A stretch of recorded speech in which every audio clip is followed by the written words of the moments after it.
नमस्कार, आप देख रहे हैं जन समस्या महाराजगंज न्यूज में। बता दूं कि केदारनाथ मंदिर के 10 ऐसे रहस्य जिसके बारे में कोई नहीं जानता, और हम जो है आपको बताने की और दिखाने की कोशिश कर रहे हैं कि वो 10 रहस्य क्या है।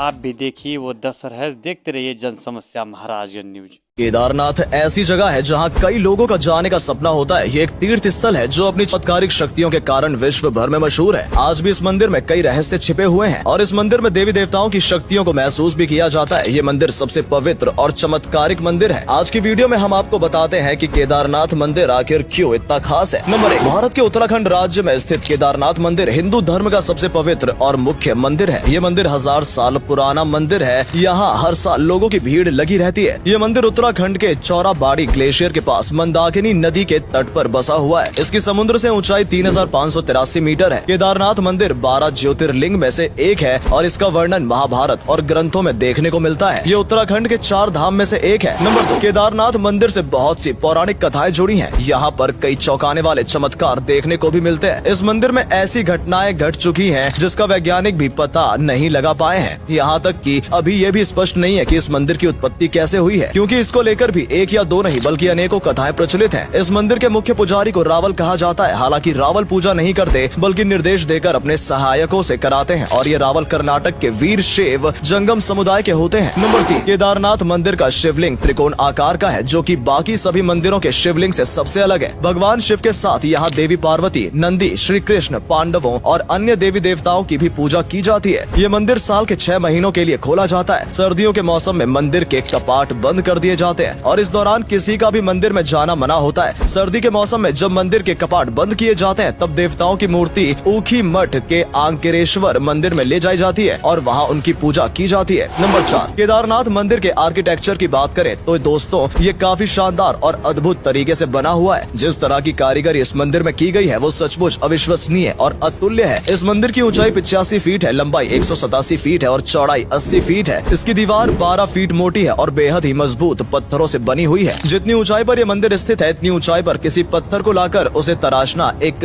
नामुमकिन बात है। ये मंदिर इंटरलॉकिंग टेक्नोलॉजी से बना है और ये मंदिर नदी के बीच में खड़ा है। बताया जाता है कि इसकी छत एक ही पत्थर से बनी हुई है, इसलिए इसकी बनावट को देखकर सब हैरान रह जाते हैं। और इस मंदिर पर जो कला शैली की गई है वो भी अद्भुत है। ये मंदिर 400 साल तक बर्फ से ढका रहा और लोगों की नजरों से छिपा रहा। नंबर 5, दोस्तों 2013 में केदारनाथ में आई बाढ़ को भले ही 9 साल हो गए हो, लेकिन उस दिन पर 5 दोस्तों 2013 में केदारनाथ में आई बाढ़ को भले ही 9 साल हो गए हो, लेकिन उस दिन की हुई घटना आज भी अगर याद आए तो रोंगटे खड़े कर देती है। प्रकृति का इतना विकराल रूप शायद ही पहले कभी किसी ने देखा था। जून 2013 में 5 दिन की लगातार बारिश ने उत्तराखंड के रुद्रप्रयाग जिले में सब कुछ तहस नहस कर दिया था। 6000 से ज्यादा लोग लापता हो गए थे और हजारों लोग मारे गए। ग्लेशियर के पिघलने से मंदाकिनी का जल स्तर और भी अधिक बढ़ गया था और देखते ही देखते मंदाकिनी नदी अपने साथ सब कुछ बहा कर ले गई। नंबर 6, दोस्तों हुआ ये था कि मंदाकिनी पूर्व की ओर बहती थी, लेकिन उस दौरान मंदाकिनी ने अपना रास्ता बदल लिया और पश्चिम की ओर बहने लगी। इस घटना से पहले भी कई बार लोग भारी बारिश का सामना करते थे, मगर इतना ज्यादा नुकसान कभी नहीं होता था और न किसी तरह का कोई खतरा देखा गया था। लेकिन 2013 जैसा मंजर लोगों ने पहली बार देखा था। कहा जाता है ऐसा प्रकृति के साथ खिलवाड़ करने की वजह से हुआ है। नंबर 7, इस भयानक आपदा ने पूरे जिले को तहस नहस कर दिया था। कितने बड़े बड़े मकान नदी में यूं ही गिरते दिखाई दिए। उफनती नदी कई गाँव, हजारों लोगों के घर, दुकानें, स्कूल सब अपने साथ बहा कर ले गई थी। कुछ लोग बड़ी मुश्किल से अपनी जान बचा पाए। उस वक्त रेस्क्यू ऑपरेशन जारी था। जो लोग जैसे तैसे बारिश में केदारनाथ मंदिर की और ऊपर की तरफ आ गए थे वो लोग बच गए, लेकिन 3 दिन तक ऐसे में लोगों के पास कुछ खाने पीने के लिए भी नहीं था। लोग सिर्फ बारिश के रुक जाने का इंतजार करते रहे। बारिश रुकने के बाद रेस्क्यू टीम ने वहां पहुंचकर लोगों को बचाया। इस आपदा में लोगों ने अपने घर को और अपनों को खो दिया था। नंबर 8, लेकिन एक बात हैरान करने वाली ये भी थी कि इस भीषण आपदा में भी केदारनाथ मंदिर सही सलामत रहा। मंदिर के पास अचानक एक पत्थर पहाड़ से गिरकर नीचे आ गया था और वो पत्थर ठीक मंदिर के पीछे जाकर रुक गया, जिसकी वजह से नदी का पानी 2 भागों में बट गया और मंदिर को कुछ नहीं हुआ। इस घटना को लोग मंदिर का कोई चमत्कार मानते हैं। नंबर 9, इससे पहले भी यहाँ कई चमत्कार हुए हैं। इस मंदिर में दैवीय शक्ति को महसूस किया जाता है। यहाँ घटित कुछ घटनाएं वैज्ञानिकों की समझ से भी परे हैं। दोस्तों इस मंदिर के पास एक चमत्कारिक कुंड भी है। इस कुंड के पास अगर कोई ओम की ध्वनि निकालता है तो वो कुंड में बुलबुले उठने लगते हैं। और ऐसा किस वजह से होता है, इसके पीछे का कारण कारण कोई भी नहीं जान पाया है। इसे भी यहाँ का एक चमत्कार ही माना जाता है। और इतना ही नहीं दोस्तों, यहाँ 6 महीने तक मंदिर के कपाट बंद रहते हैं, लेकिन जब 6 महीने बाद यहाँ के कपाट को खोला जाता है तो सब दंग रह जाते हैं, क्योंकि मंदिर जैसा था वैसा ही रहता है। कहने का मतलब है कि अगर हम कभी अपना घर 1 हफ्ते या 1 महीने के लिए भी छोड़ जाएं, तो वहाँ बुरी तरह से गंदगी फैल जाती है। वहीं दूसरी ओर ये मंदिर 6 महीने में भी वैसा का वैसा ही रहता है। नंबर 10 और सबसे चौंकाने वाली बात यह है कि यहाँ मंदिर में एक दीपक हमेशा जलता रहता है। यानी कि जब मंदिर के कपाट 6 महीने के लिए बंद कर दिए जाते हैं और किसी को भी अंदर जाने की अनुमति नहीं दी जाती है, तब भी एक दीपक यहाँ 6 महीने तक लगातार जलता रहता है, जो कि एक असंभव घटना है। हालांकि इस तरह की घटना किसी भी दूसरे मंदिर में नहीं देखी गई है। इस तरह के चमत्कार केदारनाथ मंदिर को सबसे अलग और विशेष मंदिर बनाते हैं। माना जाता है यहाँ देवी देवताओं की असीम शक्ति जुड़ी हुई है और भगवान वास करते हैं, इसलिए यहाँ तीर्थ यात्रियों की भीड़ लगी रहती है। नंबर 11 दोस्तों, केदारनाथ मंदिर के पास एक भैरवनाथ मंदिर भी है। माना जाता है कि भैरवनाथ मंदिर केदारनाथ मंदिर की रक्षा करता है। भैरवनाथ जी केदारनाथ मंदिर की हर बुराई से और नकारात्मक शक्ति से रक्षा करते हैं, इसलिए आज तक केदारनाथ मंदिर को कभी कोई हानि नहीं हुई है। इसलिए लोगों का मानना है कि इस मंदिर को कुछ नहीं हो सकता है, क्योंकि इसकी रक्षा देवता करते हैं। शायद इसलिए भी 2013 की आई भीषण बाढ़ में भी केदारनाथ मंदिर पूरी तरह सही सलामत रहा। इन्हीं चमत्कारिक शक्तियों की वजह से भी लोगों की इस मंदिर में असीम आस्था जुड़ी हुई है और इसलिए हर साल यहाँ लोगों की भीड़ उमड़ी रहती है। नंबर 12 एक किंवदंती कहती है कि भगवान विष्णु के अवतार ने यहाँ भगवान शिव के लिए कठोर तपस्या की थी, उनकी पूजा करके उनको प्रसन्न किया और वरदान में इसी जगह ज्योतिर्लिंग के रूप में निवास करने के लिए कहा, जिससे भगवान शिव के सारे भक्त यहाँ आकर तपस्या करें और उनका कल्याण हो। दूसरी किंवदंती ये है कि महाभारत काल के पांडव जब शिव जी की आराधना लेने आए थे, शिव जी ने खुद को इस जगह छिपा लिया था। एक और किंवदंती ये है कि देवी पार्वती जी ने शिव जी के साथ अर्धनारीश्वर रूप लेने के लिए केदारेश्वर की पूजा की थी और कुछ लोगों का ये भी मानना है कि राक्षसों से बचने के लिए देवताओं ने शिव की पूजा की और शिव जी यहाँ बैल के रूप में प्रकट हुए और देवता की रक्षा की थी। तो दोस्तों, इस तरह की कई कहानियां प्रचलित हैं। इनमें से कौन सी कहानी सच है, इस बात का कोई प्रमाण नहीं है, लेकिन ये स्थान भगवान शिव का पवित्र स्थान माना जाता है। नंबर 13 अगर आप भी यहाँ जाना चाहते हैं तो अप्रैल और मई का महीना यहाँ दर्शन करने के लिए सबसे ठीक माना जाता है, लेकिन इस महीने में भी बारिश के कारण यहाँ का तापमान 3 डिग्री सेल्सियस से भी कम जा सकता है। यानी कि यहाँ पूरे साल मौसम ठंडा रहता है। ये मंदिर जिस स्थान पर स्थित है वो जगह प्राकृतिक सुंदरता से भरपूर है। यहाँ के खूबसूरत नजारों में सभी का मन मंत्रमुग्ध हो जाता है। तो दोस्तों, आज की वीडियो में केदारनाथ मंदिर के बारे में जानकर आपको कैसा लगा कमेंट करके जरूर बताएं और वीडियो पसंद आई हो तो प्लीज वीडियो को लाइक और शेयर जरूर करें।